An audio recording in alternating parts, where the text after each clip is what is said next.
February 22nd, 1943. North Atlantic, 400 miles east of Newfoundland. Commander Harold Burdine stands on the bridge of USC-GC Campbell, watching his worst nightmare unfold. Convoy on 160X, 63 merchant ships carrying food, fuel, and ammunition to a starving Britain, is under attack. 20 German U-boats circle like wolves, striking from beneath the black water. In the past 72 hours, 14 ships have gone down. 88,101 tons of cargo now rests on the ocean floor. Burdine's depth charges, 300-pound drums of explosives dropped off the stern, have hit nothing. The U-boats dive deep, wait for the explosions, then surface and attack again. The mathematics are brutal. Each depth charge attack has a 1.25% success rate, one hit in every 80 attempts. At that rate, Burdine would need to drop 1,600 depth charges to guarantee killing a single submarine. His ship carries 40. Ahead, U-606 surfaces 400 yards off the port bow. Its deck gun swings toward a defenseless tanker. Burdine makes a desperate decision. "All ahead flank! Prepare to ram!" Campbell surges forward. The U-boat commander sees them coming, too late. The cutter's reinforced bow crashes into the submarine's hull at 20 knots. The collision tears a 30-foot gash in Campbell's bow. Seawater floods forward compartments. But U-606 is mortally wounded, sinking stern first into the freezing Atlantic. Burdine has won, but he's also lost. His ship is crippled. And somewhere in this convoy battle, 19 more U-boats are hunting. The depth charge, the Allies' primary anti-submarine weapon, is failing catastrophically. In February 1943 alone, U-boats sink 63 Allied merchant ships, totaling 328 tons. German submarines are being sunk at a rate of just 12 per month, while 240 operational U-boats prowl the Atlantic. At this exchange rate, Germany will win the Battle of the Atlantic within 6 months. Britain has 8 weeks of food left. What no one aboard Campbell knows, what even Admiral Karl Dönitz commanding the U-boat fleet doesn't know, is that 2,000 miles away in London, a Canadian chemist who never served at sea, never designed weapons, and never graduated from any military academy has just invented something that will turn these statistics upside down. And when the Royal Navy sees his prototype, their first reaction will be to declare it illegal under international law. His name is Charles Goodeve, and his forbidden weapon is about to save the Western world. By early 1943, the Battle of the Atlantic has become the longest continuous military campaign of World War II. For 3.5 years, German U-boats have hunted Allied convoys carrying the supplies Britain needs to survive. Sink enough ships, Hitler believes, and Britain will starve into surrender before America can turn the tide. The strategy is working. In March 1943, U-boats sink 120 Allied ships, 693,000 tons. That's 22 ships every week, 7 every single day. German Admiral Karl Dönitz has perfected Rudel tactic, wolf pack tactics. Instead of submarines hunting alone, they mass in groups of 20 or more, overwhelming convoy escorts through sheer numbers. The Allies' response is the convoy system.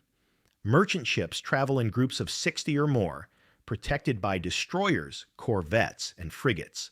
But protection requires weapons that work. The primary anti-submarine weapon is the depth charge, a 300-pound drum filled with Torpex explosive, set to detonate at a predetermined depth. The concept is simple. Drop it off the stern, let it sink, and hope the underwater explosion crushes the U-boat's pressure hull. The reality is catastrophic failure. The problems are fundamental and unsolvable. Problem 1. Lost contact. To attack with depth charges, a ship must sail directly over the submarine. But sonar, called ASDIC by the British, cannot detect targets closer than 200 yards. The attacking ship loses contact 200 yards out and must guess where the submarine will be by the time depth charges sink to attack depth. Most guesses are wrong. Problem 2. Slow sink rate. Depth charges sink at just 9.9 feet per second. A submarine at 300 feet depth has 30 seconds to evade after hearing the attacking ship's propellers overhead. Experienced U-boat commanders routinely survive depth charge attacks lasting hours. Problem 3. Underwater shockwaves. After dropping depth charges, the attacking ship's own sonar is useless for 10 minutes. The explosions create acoustic chaos. The U-boat can escape while the hunter is deaf and blind. Problem 4. Wasted explosives. A depth charge must detonate within 20 feet of a submarine to inflict fatal damage, within 28 feet for serious damage. Beyond that, it's just noise and bubbles. Analysis shows 95% of depth charges detonated harmlessly. The statistics are damning. British records show 5,174 depth charge attacks between 1939 and 1943. Result: 85.5 U-boat kills. A success rate of 1.65%, 1 kill for every 60 attacks. Meanwhile, U-boat production is accelerating. Germany launches 15 new submarines per month. The Allies are sinking 12. The gap is widening. In the Pentagon and the Admiralty, staff officers run the numbers repeatedly, hoping for different answers. They don't get them. At current loss rates, the Atlantic convoy system will collapse by July 1943. Operation Overlord, the planned invasion of Europe, will be impossible without secure sea lanes. Designers try everything. Faster sinking depth charges, larger explosive charges, better sonar, pattern attacks with multiple ships. Nothing changes the fundamental problem. You cannot hit what you cannot see, and you cannot see while you're attacking. The expert consensus is clear. There is no solution. The depth charge is the best weapon available. Its limitations are inherent to physics and cannot be overcome. In the first 3 months of 1943, U-boats sink 1.5 million tons of Allied shipping while losing just 36 submarines. If this continues, Nazi Germany will control the Atlantic by autumn, but in London, an unlikely department within the Admiralty is about to prove the experts catastrophically wrong. Not through incremental improvements or larger explosions, but through a weapon so radical, so contrary to established naval doctrine, that senior officers will initially refuse to deploy it. The weapon will be called Hedgehog, and the man who will push it through bureaucratic resistance isn't a decorated admiral or weapons designer. He's a 37-year-old chemist from Canada who got into weapons development almost by accident. June 1940. Royal Navy, Admiralty, London. Charles Frederick Goodeve walks into his first meeting at the Department of Miscellaneous Weapons Development, DMWD, knowing he's completely unqualified for the job. He has no military background, no weapons design experience, no naval engineering degree. What he has is a PhD in chemistry from University College London and a natural talent for solving impossible problems by ignoring conventional wisdom. Goodeve was born in Manitoba, Canada in 1904. He studied electrochemistry, taught at universities, and worked in industrial research. When war began, he volunteered for anything that might help. The Admiralty, desperate for creative minds, assigned him to DMWD, a scrappy department tasked with developing unconventional weapons outside normal procurement channels. His first assignment: solve the magnetic mine crisis. German magnetic mines were sinking dozens of British ships monthly. The Navy wanted a defensive solution. Goodeve's team invented degaussing, running electric cables around ship hulls to neutralize magnetic signatures. It worked. Ships stopped exploding. But Goodeve's real moment comes in early 1941 when he attends a briefing on anti-submarine warfare. Senior officers explain the depth charge problem, lost contact, slow sink rates, acoustic blindness after attack. One captain mentions the core paradox. We must sail over the target to attack it, but we lose contact before we get there. Goodeve raises his hand. What if we don't sail over it? What if we throw projectiles forward instead? The room goes quiet. An admiral responds coldly. Mr. Goodeve, the Royal Navy has used stern-dropped depth charges since 1916. If forward-throwing weapons were viable, we would have invented them decades ago. But Goodeve cannot stop thinking about it. Forward-throwing weapons solve everything. The ship maintains sonar contact throughout the attack. The submarine has no warning, no propeller noise passing overhead, no time to dive deeper. And because the attacking ship isn't directly above the explosion, its sonar remains functional. He sketches designs in his notebook. Small projectiles, perhaps 24, fired in a circular pattern ahead of the ship. Contact fuses instead, of depth settings.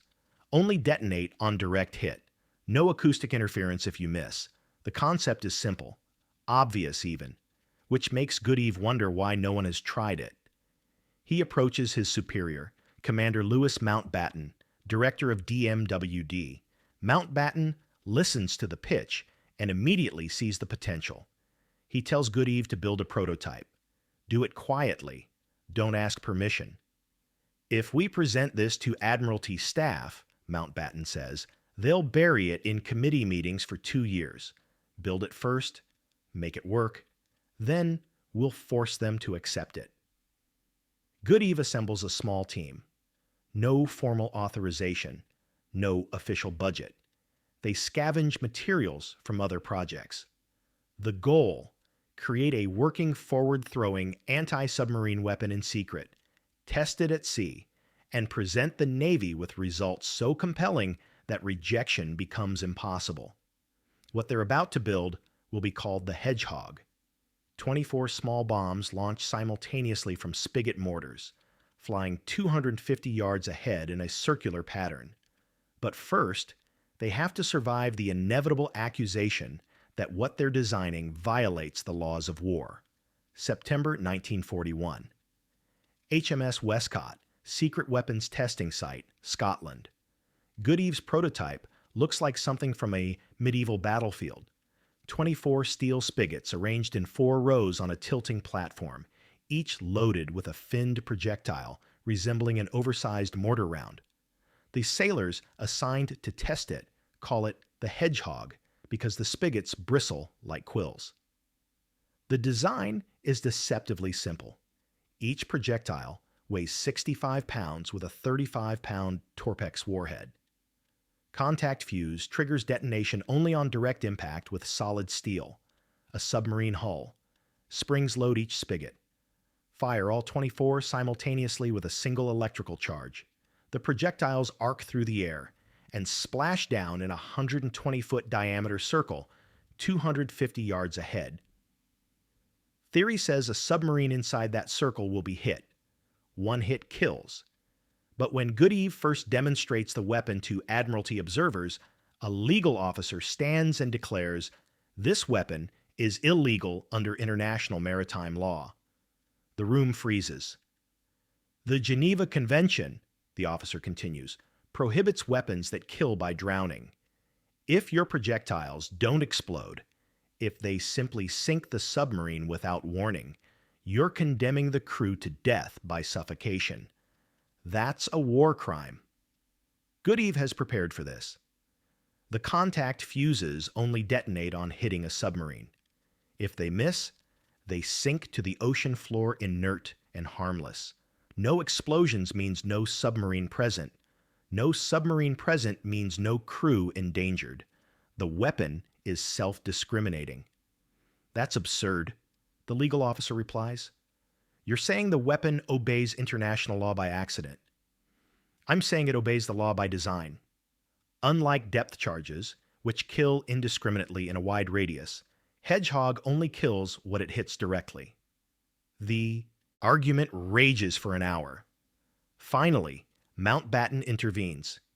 "Gentlemen, we can debate legal philosophy after we test whether the damn thing works. Mr. Goodeve, proceed with sea trials. October 1941, Scottish waters. HMS Westcott steams toward a dummy submarine target moored at periscope depth. Goodeve's team has painted the target's location on the sonar display. The ship approaches at 12 knots, maintaining sonar contact throughout. At exactly 250 yards range, Goodeve orders, "Fire!" An electrical charge ignites all 24 spigots simultaneously. The projectiles arc through morning fog, trailing thin smoke streams, splashing down in a perfect circle around the target. Seconds pass. Nothing. Then, boom! A massive underwater explosion. The dummy submarine's bow breaches the surface, shredded metal. A second explosion follows. 2 direct hits. The observers are stunned. In 30 seconds, Hedgehog achieved what depth charges rarely accomplish after hours of attacks. But the real revelation comes next. The sonar operator reports, "Sir, I still have clear returns. No acoustic interference." That's when they understand. This isn't just a new weapon, it's a complete paradigm shift. Ships can fire, miss, track the target's evasive maneuvers, reposition, and fire again, all while maintaining continuous sonar contact. A depth charge forces you to attack blind. Hedgehog lets you hunt with your eyes open. Initial testing shows promise, but convincing the operational Navy to adopt an illegal weapon designed by a chemist with no combat experience will require bureaucratic warfare unlike anything the Battle of the Atlantic has seen. January 1942, Admiralty House, London. Charles Goodeve stands before a conference table surrounded by 40 Royal Navy officers, admirals, captains, weapons specialists, and operational commanders. He's here to convince them to adopt Hedgehog.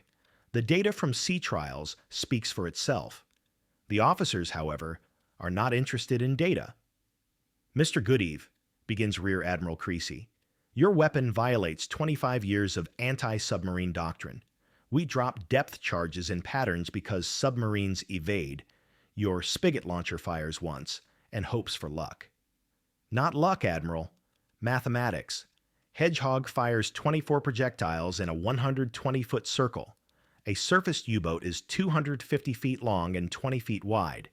If the submarine is anywhere in that circle, multiple projectiles will strike it. If," Creasy emphasizes, "you're asking us to replace a proven weapon.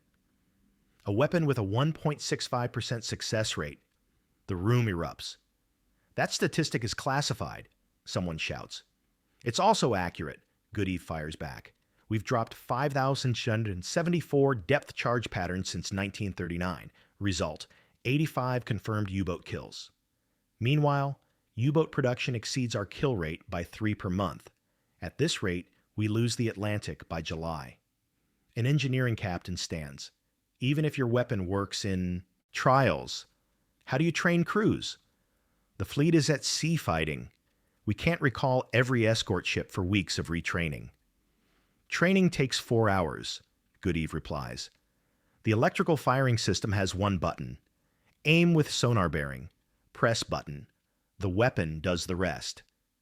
A tactics specialist objects. "Depth charges force submarines deep. They lose speed. They lose visibility. They lose tactical advantage. Your weapon encourages them to stay shallow where they're more dangerous." "My weapon encourages them to die," Goodeve says flatly. "Depth charges create long, dramatic battles, multiple attack runs, hours of suspense, very cinematic, also completely ineffective. Hedgehog kills in 1 salvo, or reveals you've missed, letting you reposition immediately instead of wasting hours dropping barrels into empty ocean." The room descends into chaos. Officers arguing, shouting, some defending Goodeve, most attacking. Traditional Navy doctrine says stern drop depth charges are how anti-submarine warfare works. Changing that threatens careers, reputations, and the entire procurement apparatus. Then, Admiral Sir Percy Noble, Commander-in-Chief Western approaches, stands. The room silences. I commanded escorts in the North Atlantic for 18 months, Noble begins quietly. I've seen U-boats surface after surviving 300 depth charges. I've watched merchant ships burn because we couldn't kill submarines fast enough. And I've read casualty reports from convoys that lost 30 ships in a single week. He turns to Goodeve. Your weapon maintains sonar contact during attacks? Yes, sir. Projectiles sink faster than depth charges? 22 feet per second versus 9. The submarine has no time to evade. No acoustic interference after firing? None. If you miss, you know immediately and can fire again. Noble looks around the table. Gentlemen, we are losing this war at sea. Not slowly, catastrophically. In March, we lost 567,000 tons of shipping. Our depth charges sink 1 U-boat for every 60 attacks. Those are facts. He places his hand on Goodeve's trial data. This weapon achieved 2 hits on a target in 1 salvo during initial testing. It maintains contact, it's faster, it's more accurate, and most importantly, it gives my commanders a chance to kill U-boats before they kill us. Admiral Noble, Creasy protests, we have procedures. I'm authorizing immediate deployment. Noble cuts him off. Mr. Goodeve's team will install Hedgehog on 6 escort ships within the month. We'll conduct operational trials in convoy defense missions. If the weapon performs as advertised, we'll refit the entire Western Approaches fleet. And if it fails, someone asks. Noble's expression hardens. Then we'll have lost 6 ships worth of installation labor. But if we don't try, we've already lost the Atlantic. The meeting ends in tension, but Goodeve has his authorization.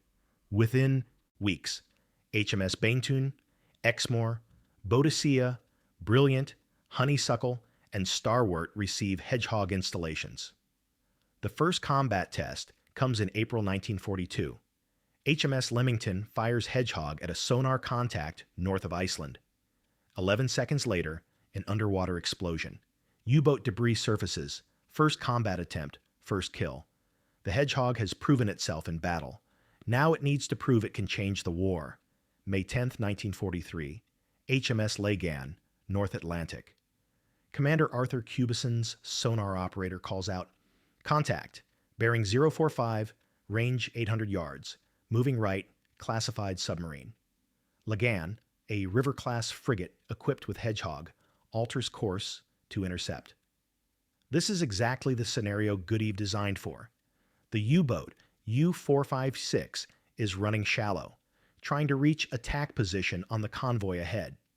Traditional doctrine says Cubison should radio for support, position his ship for a depth charge run, lose sonar contact at 200 yards, drop charges over the probable location, then wait 10 minutes for acoustic conditions to clear before searching again. Instead, Cubison does something that would have been impossible 6 months ago. He maintains sonar contact while maneuvering for a Hedgehog shot. Range to target? 400 yards, sir. Slow to 12 knots. Stand by Hedgehog. The sonar operator tracks the U-boat continuously, calling bearing changes as the submarine attempts evasive maneuvers. But with no depth charges splashing overhead, the German commander doesn't realize he's under attack until it's too late. Range 250 yards. Target is 047. Fire Hedgehog. 24 projectiles arc forward, splashing in a circular pattern directly in front of the submarine's projected position. 11 seconds later, boom! The unmistakable crack of a contact explosion underwater. Then another. 3 direct hits. Debris surfaces. Oil. Bodies. U-456 is gone. From detection to kill. 4 minutes. This is the revolution. Not just a new weapon, but a completely different kind of naval warfare. Fast, precise, lethal. The statistics tell the story. Between May and December 1943, the crucial period military historians call the turning point of the Battle of the Atlantic, Hedgehog-equipped ships achieved transformation results. Before Hedgehog, 1939-1942. Depth charge, success rate, 1.65% average U-boat kills per month. 8 average merchant ships lost per month. 56 U-boats sunk per 1,000 depth charges. 16 after Hedgehog deployment, 1943-1945.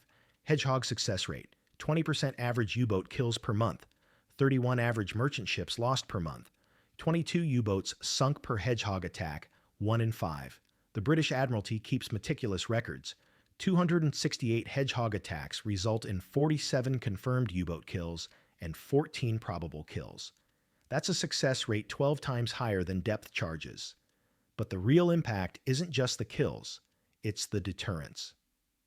June 1943. U-boat headquarters, Lorient, France. Captain Lieutenant Horst Uphoff returns from patrol aboard U-84. During debriefing, he describes a new Allied weapon to Admiral Dunitz's staff. We detected the destroyer's propellers at 1,000 meters. Standard procedure. We dove to 150 meters and waited for depth charges, but none came. Instead, we heard multiple splashes forward of our position, then explosions. 3 of them, very close. Depth charges set for shallow detonation, an intelligence officer asks. No, these were different. Small explosions, precisely placed. The destroyer never lost contact. We changed course 4 times. The splashes followed us. They knew exactly where we were. How did you escape? We didn't escape. We got lucky. One pattern missed by maybe 10 meters. If we'd been 20 meters further along our track. He doesn't finish the sentence. By August 1943, the reports multiply. U-boat commanders describe a weapon that fires ahead, maintains contact, and kills with surgical precision. German naval intelligence calls it Wabenwurfgerät, honeycomb launcher. They recognize it's a game changer, but they have no counter. The psychological impact is devastating. U-boat crews who survived depth charge attacks for hours now die in minutes, with no warning, no time to evade. Morale collapses. May 1943 becomes Black May for the Kriegsmarine. 41 U-boats lost. Admiral Dönitz temporarily withdraws wolf packs from the North Atlantic. For the first time since 1939, the Atlantic convoy routes are relatively safe. The Allied merchant ship loss rate plummets. March 1943, 120 ships lost, 693,000 tons. April 1943, 64 ships lost, 344,000 tons. May 1943, 50 ships lost, 264,000 tons. June 1943, 28 ships lost, 123,000 tons. Meanwhile, U-boat losses accelerate, 1942 average, 8 per month first quarter, 1943, the 12 per month May 1943, 41 boats, second half, 1943, 30 plus per month average. By December 1943, over 200 Allied warships carry Hedgehog. The U.S. Navy adopts the weapon enthusiastically, installing it on destroyer escorts and patrol craft. American-built versions, designated Mark 10 and Mark 11, eventually arm 400 ships. One of the most dramatic successes comes from USS England, a destroyer escort in the Pacific. Between May 19th and May 31st, 1944, England sinks 6 Japanese submarines in 12 days using Hedgehog, a record that still stands. Commander Ernest Evans reports, "Once we had sonar contact, the submarines never escaped. Hedgehog gave us killing power our predecessors never had." The numbers are undeniable. By war's end, 268, Hedgehog attacks 47 confirmed kills, 14 probable kills.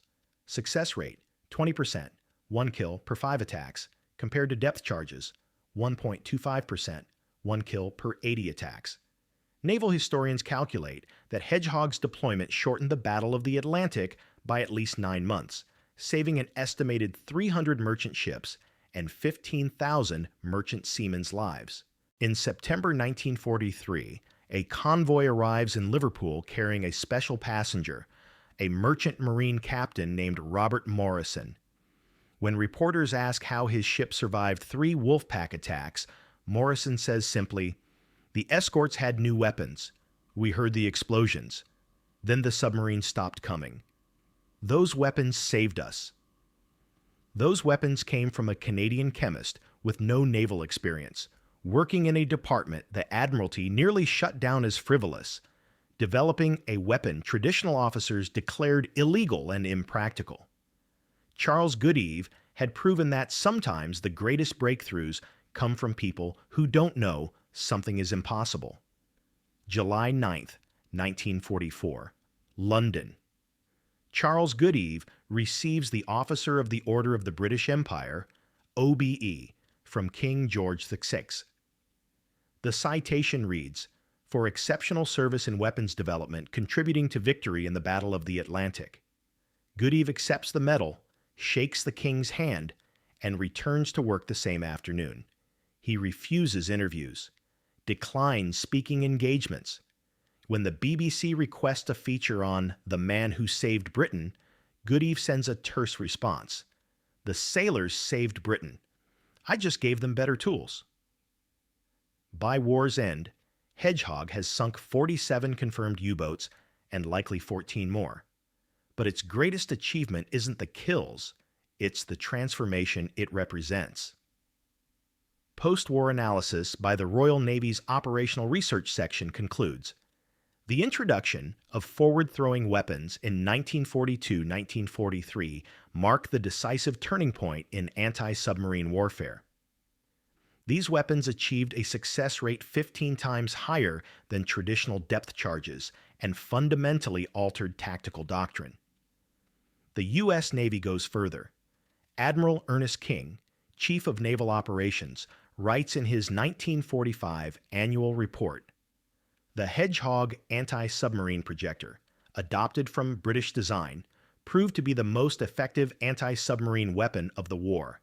Its success rate exceeded all other ASW weapons combined." But perhaps the most telling testimony comes from the enemy. In 1946, interrogators interviewed Gross Admiral Karl Dönitz, commander of the U-boat fleet.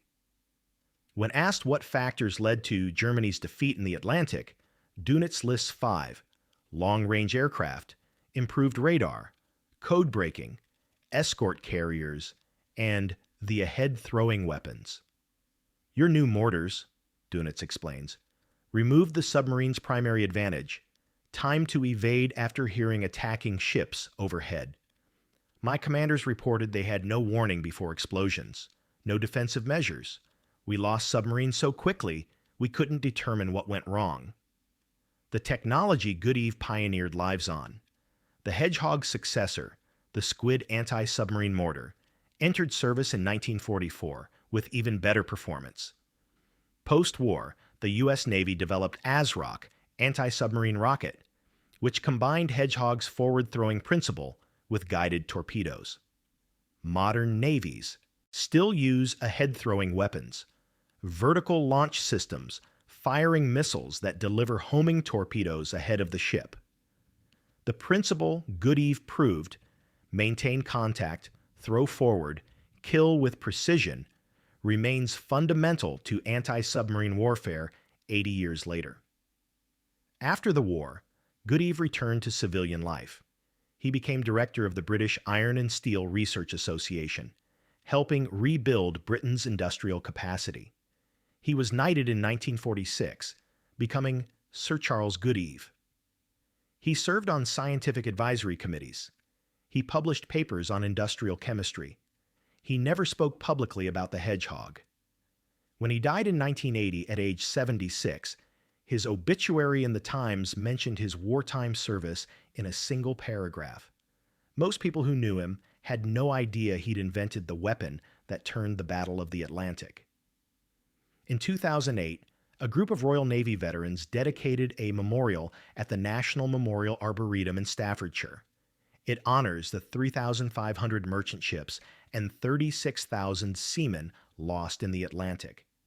At the base, a small plaque reads, "To those who fought beneath the waves and those who hunted them, including Charles Goodeve, whose ingenuity gave sailors a fighting chance." That's how Goodeve would have wanted it. Not as a hero, but as a contributor. One scientist among millions who saw a problem and fixed it. But the merchant seamen who survived convoy runs Because U-boats died before reaching attack position no differently. The escort commanders who sank submarines in minutes instead of hours no differently. The families of 15,000 sailors who came home no differently. They know that sometimes the difference between catastrophic defeat and hard-won victory comes down to one person willing to ignore the experts, break the rules, and build something everyone said was impossible.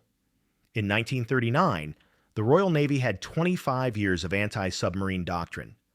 All of it assumed depth charges were the only viable weapon. All of it was wrong. In 1941, a Canadian chemist with no military credentials asked one simple question: what if we throw forward instead of dropping behind?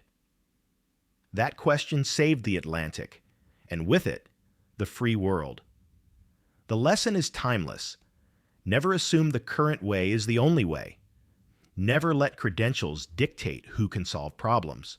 And never, ever underestimate the power of a simple idea executed brilliantly. Charles Goodeve proved that genius isn't about credentials or pedigree. It's about seeing what everyone else sees and thinking what no one else thinks. And sometimes, that's enough to change history. The Hedgehog, born from a chemist's question, rejected by experts, adopted in desperation, and responsible for turning the tide of WWII. Subscribe for more untold stories of unlikely heroes.